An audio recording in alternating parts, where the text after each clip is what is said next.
Welcome to ASHRAE's Tech Hour. Today's subject, the fraternal twins of decarbonization and climate resilience. Our speaker today is Aaron McConaughey, Principal in Mechanical Engineering and ASHRAE Fellow with ASHRAE, an employee-owned global engineering, advisory and planning consulting firm, located in Los Angeles, California. Ms. McConaughey is an ASHRAE Fellow, an ASHRAE accredited high-performance building design professional, co-author, ASHRAE Natural Ventilation Design Guide, and a semi-annual contributor to the Engineer's Notebook column in the ASHRAE Journal, on the subject of transition to a carbon economy. She is lead for ASHRAE's Global Net Zero Carbon Buildings Initiative, and a lead accredited professional. Welcome to the fraternal twins of decarbonization and climate resilience. Just a few acknowledgments. Certain images and insights derived from previously published reports and articles by me or the firm that I work for. Our learning objectives today, number one, describe the key differences between the drivers that support climate-related mitigation and those that support climate-related adaptation. Number two, describe two possible solutions that help to address both. Number three, define the key concerns for building capacity for resilience. And number four, understand how to recognize the risk of maladaptation. So let's start with asking ourselves the crazy question of why did I even talk about these as fraternal twins? The original fraternal twins as mitigation and adaptation is really because they're two different things, but they come from the same mother, shall we say. Greenhouse gas emissions. And so this diagram that you're seeing on the screen right now is from the original 2001 IPCC report.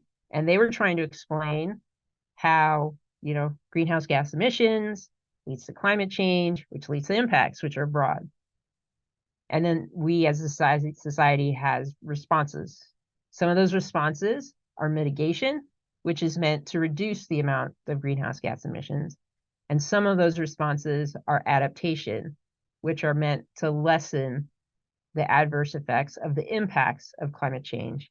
And the IPCC now actually has two separate volumes associated, one related to mitigation, one related to adaptation.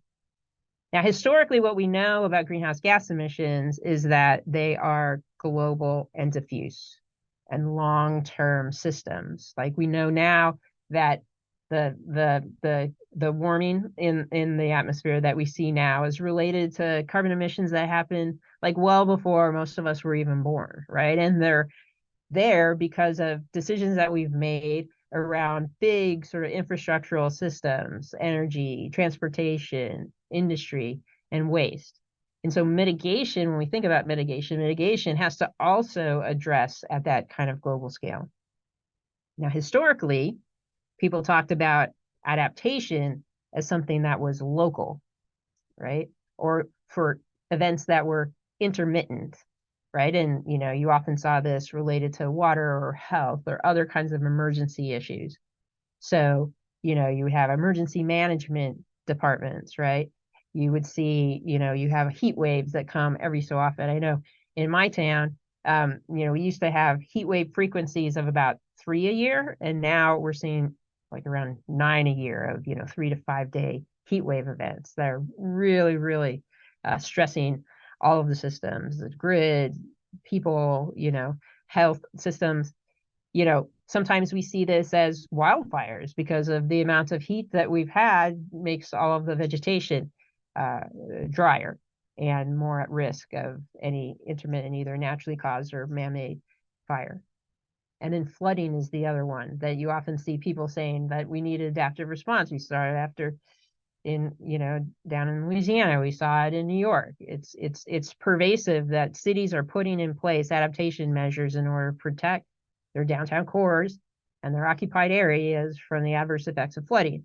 And so we used to think that these things were intermittent, but what we're seeing is that with the frequency of extreme storms on the rise, the frequency of these heat waves on the rise, the frequency we don't even have a wildfire season in the West anymore. We just have wildfires that we're knocking down all year long, that these are no longer intermittent issues that we need to build adaptive capacity for. They're actually things that we have to put permanent responses into play, but still keeping it local to the needs of the community and to protect the most vulnerable in that community. And that's what we're going to talk about as we move forward today. So there are synergies between mitigation and adaptation in terms of how certain activities overlap or certain concerns and stakeholders overlap. But this diagram up on the screen from British Columbia really tries to show the sphere of mitigation versus the sphere of adaptation. Now, in our world, we often talk about mitigation as decarbonization, right? Or the reduction of carbon dioxide emissions into the atmosphere, or carbon dioxide equivalents into the atmosphere. And what you can see here on the left-hand side of the screen is the solutions that we all know about with regards to low carbon solutions, whether it's low carbon transportation or active transport or waste reduction. Energy efficient buildings, it's right up our alley, right? Renewable energy. And on the adaptation side, it's more about how the community is responding, right? How do codes come into being to have climate resilient buildings? How do we prepare for wildfire resilience, right? How do we prepare for sea level rise? Is there something about our planning or our policies that our city officials put in place in order to make sure that people are protected as the ongoing warming of our climate causes these emergencies to happen or stresses on community members? And in the middle where you see the overlap, there are some things that can help with both, right? In particular, public engagement is one of the key things at that nexus between mitigation and adaptation, where understanding what the community sees as the problem and what they can do to help mitigate in terms of their behavioral changes, and then what they can do together in order to put adaptive responses in place. Because adaptation is really linked to resilience as per the definition on the right-hand side. And resilience is the ability to withstand, adapt to changing conditions, and recover positively from what we call shocks and stresses. So let's dig into that just a little bit to understand this sort of community resilience level. It's really focused on how do we address the needs of vulnerable people? How do we prevent the collapse of vulnerable systems? And then how do we prepare for a speedy recovery? So if we look at the diagram on the right-hand side, and we start in the middle at the box that's called normal, we want things to operate as normal if normal is good, right? And we don't want those systems to get stressed out because we don't want them to get overstressed and cause failure. And so sometimes we put in place activities to prevent failure by managing risk. Or when we do eke into those sort of stressed out sort of levels, we see what happened, we adapt, maybe change some policies, change how we're doing things, store more backup material, lift our generators, whatever it is. So we adapt, and then we resume with our sort of business as usual, sort of normal condition. But there are occasions where we get so stressed out, perhaps from unexpected events, that those systems collapse. And then the question becomes, what have we put in place ahead of time to expedite recovery and to allow recovery to minimize the adverse effects on the most vulnerable populations? And now it's possible that after a collapse, you could just try to get back to normal, as you see with the dotted green line. But if you're smart about it and you have strong adaptive responses, what you learn from those disasters should transform your performance to create a new normal that pulls you out of the greater risk of the initial stresses so that you reduce the vulnerability of those populations. Now, when we look at a community resilience level, and you can see it in the lower left with the UN Sustainable Development Goals, the icons there, what we know about climate change is whatever is bad, it makes everything worse. If people were poor, they didn't have enough food, there was already prevailing wealth inequity or health inequities present in that society. As climate change and these stressors start to arise, those inequities and those difficulties get even worse because of lowered access to resources. And so thinking about systems so that we really prevent the stresses to begin with, we understand how we put in place policies to reduce those vulnerabilities helps to build community resilience all around. And so that's the backdrop when we start to think about resilience in general and what the key threats are to capacity building. You'll remember that just a couple slides ago, I mentioned that there are stressors and there are shocks. So let's just define what we mean about that in regards to resilience and adaptation. Stressors are daily or chronic challenges that weaken our natural, built, or human resources. And these are, the kind of stresses that just kind of eke up over time, right? So high heat, right? In the summers, what used to be, in my neighborhood, sort of heat wave frequencies of maybe 3 a year to now it's like 9 a year of, 3 or 5 day heat wave events that people are having to deal with. So that's a stressor that's just continuing to put, more and more stress on our HVAC systems, more and more stress on, cardiovascular health in our older population and for homeless people who are unsheltered. Similarly, bad air quality. I know a number of people on the East Coast this year have been dealing with what we've often had in the West Coast, which is just bad air quality coming from wildfires and persistently sort of hanging within our city environments. So these are the kinds of things that we see as stressors, just kind of growing slowly over time. You're sort of, it just becomes kind of the new normal of the environment around you. Shocks, however, these are sudden or acute events. And they're events that we usually consider to be emergencies or natural disasters or perhaps even man-made disasters, right? And so the ones that you always think of are, earthquakes, floods, extreme weather, but what we're seeing is that these shocks also, just as I was saying, are coming more and more often, and they're really threatening the community's immediate well-being. And so these are the types of things that when we think about it in these two slow moving stressors and sort of sudden and acute shocks, then that helps us to sort of mitigate and try to sort of address what can we put in place in order to build adaptive capacity and avoid the adverse effects of those events on vulnerable populations. So one of the things that I think we have to start out with, being mechanical engineers in ASHRAE, is that we do need to understand HVAC's role in climate change. And we need to look at it through the lens of maladaptation. So maladaptation as a concept is the failure to adjust adequately or appropriately to an environment or a situation. So let's look at this diagram that we see up on the screen.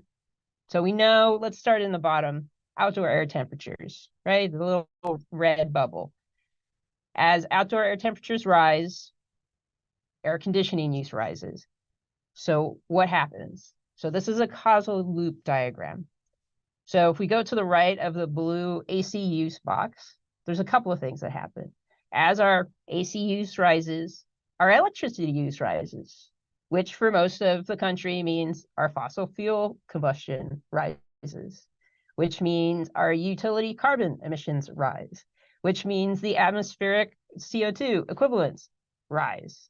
Similarly, with increased AC use, especially with older air conditioning units, that had high global warming potential refrigerants, we have refrigerant leaks. We all know that we have refrigerant leaks. And so the more air conditioning use, the more risk that we have that high GWP refrigerant being released into the atmosphere, which is also increasing atmospheric CO2 equivalent, which we know leads to global warming, which then can lead to extreme events, which then can lead to increases in outdoor air temperature. So if you see the right-hand side of this causal loop diagram, you can see that this is what's called a positive feedback loop, which means that every increase at every step increases everything else that's going downstream of it, which means that it's a self-fulfilling cycle that unless you can have interventions that break the relationship between increased use causing increases uses downstream, like there's no way to win. It's a runaway positive feedback loop situation associated with our business. And if you look at the left-hand side, more AC use means more heat rejection into an adjacent environment, which then leads to heat island effect in combination with solar heat, which then locally, as opposed to globally, increases outdoor air temperature as well, which then perpetuates the same positive feedback loop on the left-hand side. So these are the things that we need to understand, because fundamentally, having increased HVAC use in response to a warming climate is a maladaptive behavior. So where do we look for interventions? So this is that same diagram where we know outdoor air temperature goes up, AC use goes up, but what happens? Can we use less electricity with a technology intervention? And there's been a lot of work with the Global Cooling Challenge and some other efforts like that, some of which ASHRAE is involved with. That technology intervention is, how can we get the equivalent amount of cooling for less amount of kilowatt hours, right? So that's the first technological intervention. The second one is a fuel source intervention, and all of us know about renewables, right? So this is a fuel source intervention. So how do we get the same needed electricity for less carbon emissions, right? And then that will reduce the amount of utility carbon emissions. And then there's a diversion intervention, right? So how do we keep that utility carbon going into the ground through carbon capture systems, or CCS, instead of going into the atmosphere and causing global warming, right? And then all of the work that we're doing right now with regards to refrigerant phase downs and phase outs is related to only having low GWP refrigerant in circulation, right? So these are the kinds of interventions that can break that ever increasing sort of positive feedback loop cycle. On the left-hand side, there are design interventions that can be done related to heat island effect by increasing the amount of tree canopy in neighborhoods, as well as reflective surfaces, high albedo surfaces, whether on roofs or on pavements.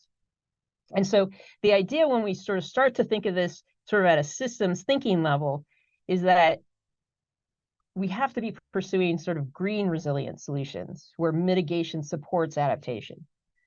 With regards to sort of, affordable energy use, climate action that makes sense in our communities, reduced emissions associated with materials, and then partnering together between community and technical folks in order to apply these interventions in ways that don't cause maladaptation. So, if we're going to go to these technology interventions, who's going to pay for it for the poorest people in the population? Are we just going to leave them to the side?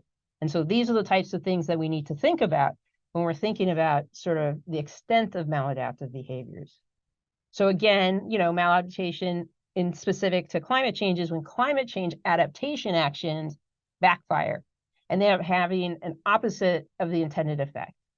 So increasing vulnerability instead of decreasing it. So whenever we're looking at an action that we think is solving the problem, we really have to think about, is this reinforcing existing vulnerability? Is this redistributing vulnerability? Or is this creating new sources of vulnerability? We have to ask ourselves these questions to make sure that we aren't accidentally making things worse while we think we are making other things better. So let's just give a few examples on the right-hand side. So a lot of times when people talk about resilience, they think, oh, I just want to make sure my power doesn't go out, right? And that's actually sort of backup power or backup redundancy. It's not resilience in the community resilience way that we're talking about it now, but let's just use it as an example. So generators, they improve operational resilience, right? You want your business uptime. But unfortunately, that means more carbon emissions, which means it reinforces vulnerability. Let's look at another one, low GWP refrigerants.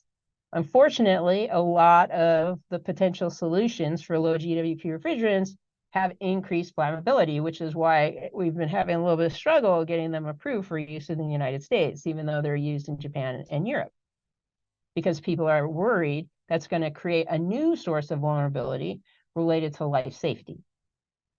Let's look at all electric buildings, right? Because we've all talked about how that's the long-term, potentially a long-term solution that's immediately applicable. But then there's increased dependency on a single energy source, which may redistribute vulnerability. And I think people have pointed to enough examples, including the Texas freeze and other aspects where we've seen power plants go down and leave entire communities without power at critical periods. That dependency on just a single source of energy, basically it represents redistributing vulnerability to the entire population because of that. And so something that we have to think about. And then conversion to grid renewables, right? We know that this is high cost compared to pre-existing older plants that may have been running off fossil fuels. Those are going to lead to increased energy costs for everyone who's buying that electricity, which is going to lead to potentially increased amounts of energy poverty for the poorest populations. And so this tends to have the risk of reinforcing and redistributing vulnerability.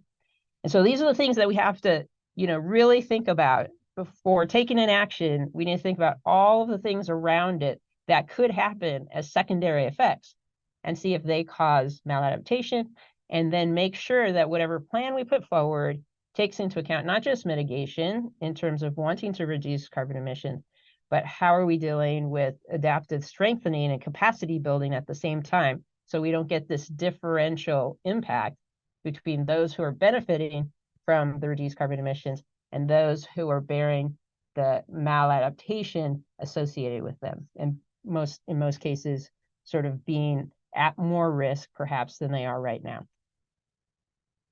And then again, the last one here with electrification of existing buildings. This is one that's very much on the minds of all of those who are concerned about affordable housing. And the affordable housing community has come out with ambiguity about how they feel about electrification of existing buildings. Let's put it that way, because they know that the cost of upgrades is going to transfer to the renters, which could possibly create more unhoused people, which would then reinforce vulnerabilities that we're already struggling with across the country. And so these are the kinds of things that we just need to bear in mind, kind of going forward. So let me give you a few examples of how we can have synergies for decarbonization that also build adaptation. So let's look at some synergies for decarbonization. I'm going to start with an example that is a question of solar and battery storage. So the first example that we're looking at here is a 1916 library in the Bay Area, one of the original Carnegie libraries. And they went the direction of doing full electrification of that library. It's in a poor neighborhood, serves a community, and has been struggling with operational costs. But by going to full electric building, they were actually able to lower their energy costs by 34%. While also, because of the mix of carbon on the electrical grid currently in the Bay Area, they are also able to reduce carbon emissions. Now, this library has a community room that is designed to run islanded on the solar panels that are on the roof and the batteries that were installed at the same time, because this library is a community refuge center for cooling on extreme heat events, and also as a smoke refuge. They can keep their fans with filters running without running cooling necessarily during smoke events. Now, the other thing that this community had asked for was electricity so that they could be able to plug in their phones, to be able to stay in communication with their loved ones, as well as to keep one refrigerator running for the community where people could bring their insulin in order to store it there, in order to stay up to date with their medications. Now, the byproduct of putting that solar energy on the roof and the storage, in addition to providing that community resilience function for the community during emergencies, is that day to day, they're able to save on their electricity costs, because 16% of the annual energy use of the library is actually being served by the solar panels that are on the roof. And so not only are they providing an adaptive solution for the community to deal with extreme events, they're also, from a mitigation point of view, significantly reducing the carbon footprint of this property. And what you can see on the right-hand side is actually that the library system was so intrigued by, and the utility system was so intrigued by the solutions at this property, that they basically have mapped on the right-hand side all of the other equivalent community centers in the area that the utility is partnering with, to see if they would be able to take a similar approach, and whether it would also reduce their energy costs and improve their community resilience, as a partnership in order to improve the community resilience of other neighborhoods besides the one that invested to begin with as the pilot. So let's look at a multifamily apartment sort of context. So this is some work that was done by one of my colleagues, and they were the ones who were very concerned and raised a lot of concerns about the negative consequences related to decarbonization for affordable housing, as I was starting to indicate a couple of slides back. The rent burden that we just talked about, the increasing utility costs, and then displacement, because a lot of times when you have to do electrification of an apartment building, you have to move people out of the apartment building to do all of those big sort of electrical infrastructure upgrades in order to take all of that extra kilowatt of load of all of the new equipment. And, depending on what the policies are in your particular city, landlords may or may not make it so that, people who aren't willing to pay those higher rents come back into that building. And so that's a key concern in the affordable housing community. Now, there are negative consequences, of course, if the whole affordable housing, community is left out of the electrification process. I know that, Local Law 97 in New York, they had a carve out because they hadn't solved the funding mechanism for the affordable housing electrification. And so there's a carve out that they're not subject to the same decarbonization sort of milestone requirements as the commercial buildings. But that's not good either, because there are benefits of decarbonization and electrification of buildings, and you end up with those affordable housing buildings sort of being stranded assets, right? Who's going to buy them if they're not able to operate effectively on an all electric, all 100% renewable future, in 20 or 30 years time? Because we know that the benefits of electrification and efficiency from electrification come from improving indoor air quality. I mean, certainly the research has shown that gas-based stove burners tend to leak gas, tend to lead to lower indoor air qualities that has been attributed to, or can lead to asthma. It will increase efficiency and possibly reduce utility bills over time. And so how do we deal with those sort of gap years between the rising cost of electricity associated with the grid having to recoup the cost of all of that new renewable infrastructure without making people even more sort of energy in the energy poverty area? Now, the other thing that we found in the hotter climates is that going for electrification versus the way most apartments are built currently, where codes require heating but not cooling, is that moving to heat pumps, for instance, you get the benefit of cooling for buying the same equipment that you were putting in for heating. And so it does help to address some cooling equity issues in hotter areas of the country, but then can also run the risk of people running those heat pumps more, and it's a new electrical load and a new electrical demand on their utility bills, that they would run the risk of running even more into sort of the energy poverty issue. And then obviously we know that not having gas within the home will lead to improved fire safety. So you can see that, it's like you sort of feel sometimes with these sort of electrification moves or these mitigation moves that it's kind of one step forward, two steps back, right? Because you can't just go bullheaded forward and just like require everybody to do electrification without understanding these secondary effects and ensuring that you put in place the parallel sort of adaptive capacity policy in order to help mitigate those adverse adaptive effects.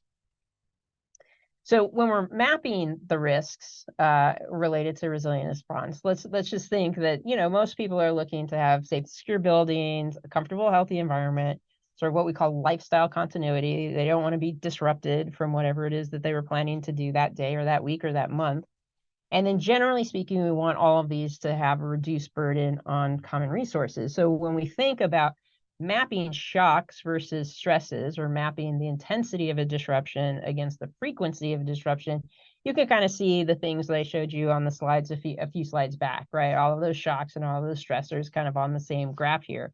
And if we take a lens, kind of related to the work that we do, when we think about climate resilience, you're looking at what we used to think of as low frequency but high disruption events, right? Whereas when we think about decarbonization, we're thinking about low intensity but very high frequency events, right? Because we're running our buildings all of the time, right? And so if we take that sort of mindset and we see, well, is there a sweet spot that we really want to be at related to where these two cross? Not really. What's ending up happening is the red line is moving to the right with regards to increasing frequency, and therefore we're really needing to have sort of adaptation and decarbonization responses that help move as quickly as possible to decarbonize during this decade. So if we go to the next slide and we look at a college campus, for instance, so this is taking that same paradigm of, what is of concern from a resilience point of view, what is of concern from a decarbonization point of view. A lot of times we'll see on college campuses that they'll want to decarbonize the easy things with the relatively low intensity energy use, classrooms, dorms, maybe even their central utility plants, because those are areas where there's kind of big return for minimal amounts of disruption. Whereas, all of the medical facilities, data centers, all the research areas, all of those folks are very concerned about any level of disruption just associated with the retrofit itself, much less the operations, and how do they ensure that they have sort of backup generation so that the experiments can keep running or the patients can retain the needed sort of electrical services. So, because of the machines that are helping with life support, so all of these things need to be taken into account in terms of understanding those conversations. And a lot of times it'll be like IT and electrical people who are controlling the resilience budgets on a college campuses, and it'll be the energy managers over on the other side controlling the decarbonization budgets. And all we're trying to say is that, maybe if the two of them work together, that they would be able to expand the amount of leverage that decarbonization could achieve with regards to building adaptation, and that some of the resilience thinking incorporates non-maladaptive approaches to getting that resilience. Can you get that resilience from solar instead of from a bunch of extra diesel generators?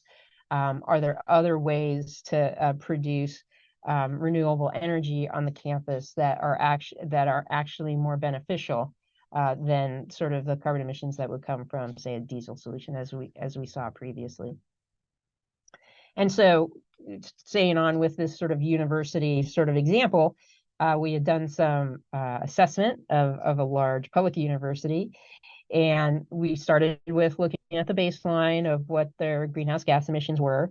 And then we looked at the grouping of the facilities around the campus, and what we found was there was kind of a medical subcampus, and there was a research subcampus, and there was a sports subcampus, and there was a dormitory subcampus. And what we really saw was that each of those kind of sort of subcampuses had their own use profile, energy intensity profile, and therefore could be addressed with regards to assessing carbon emission intensity, viability of doing electrification immediately, and at what cost, and at what level of disruption. And you can see that in the optioneering sort of portion in the lower right-hand corner.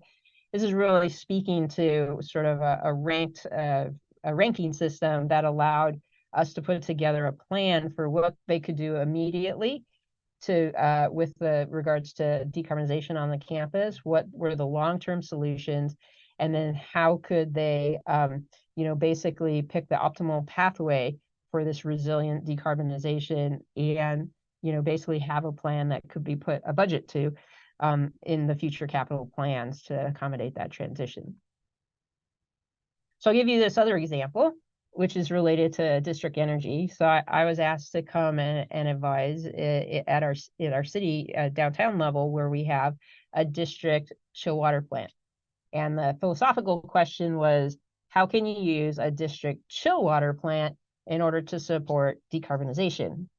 Now, what we know is that when we think about what it takes to decarbonize a whole city, there needs to be decarbonization of electricity, there needs to be energy efficiency in all of the buildings, and then there needs to be electrification or low carbon gas fluids that are provided for everything that's currently running on fossil fuel natural gas.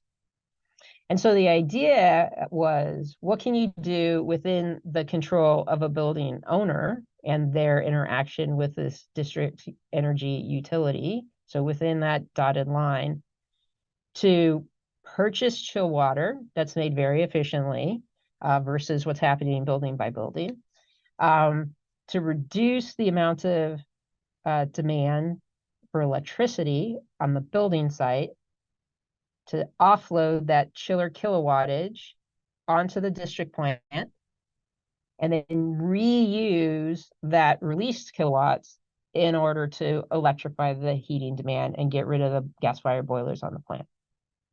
So just looking at moving from the kilowatts used on the property to make our own chill water versus the kilowatts used by that district central plant, there's the equivalent of 212 homes worth of energy each year that is saved just by that move itself. So it's kind of like, well, that's not that big, right?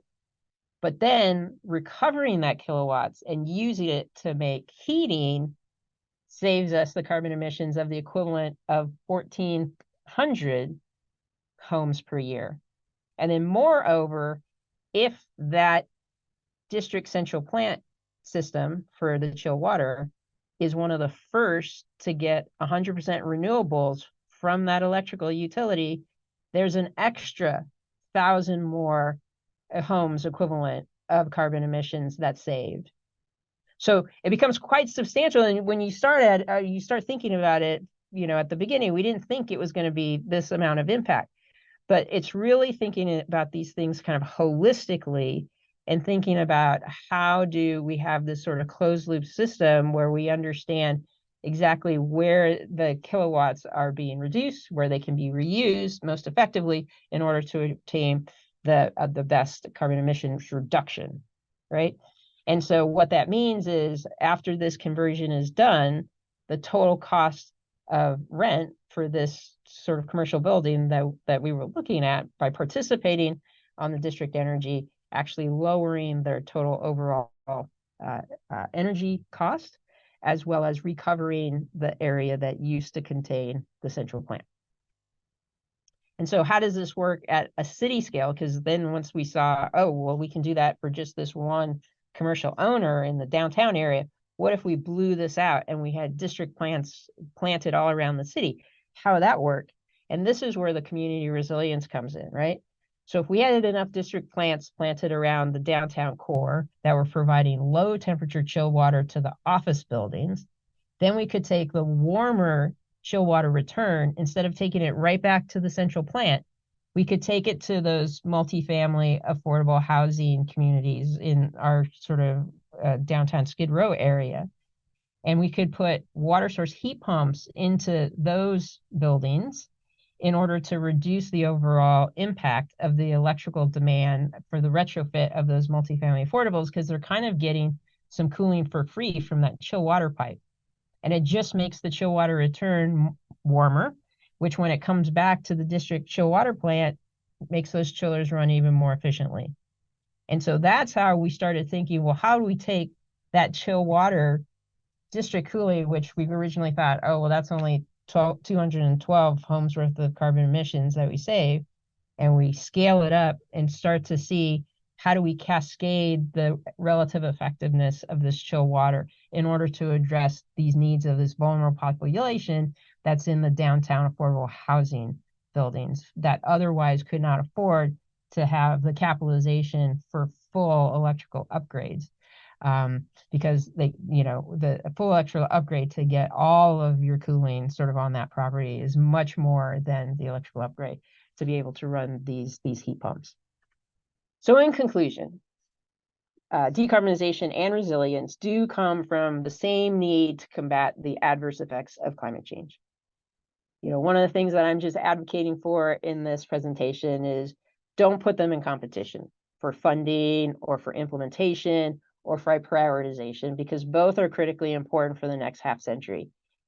Really, what we need to do is we need to check that our solutions are not maladaptive, and then we need to imagine and we need to test all of our proposed solutions and think a little bit outside the boundaries of our particular disciplines to understand the synergies that look beyond the limits of the immediate mitigation and adaptation problem statements, and see how you can get double the benefit or triple the benefit and have benefit for community resilience overall.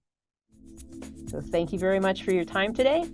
Our next slide here is just a little bibliography of some of the key sources that I've used in order to put the presentation together. And as always, I'm happy to take questions by email after you've watched this lecture.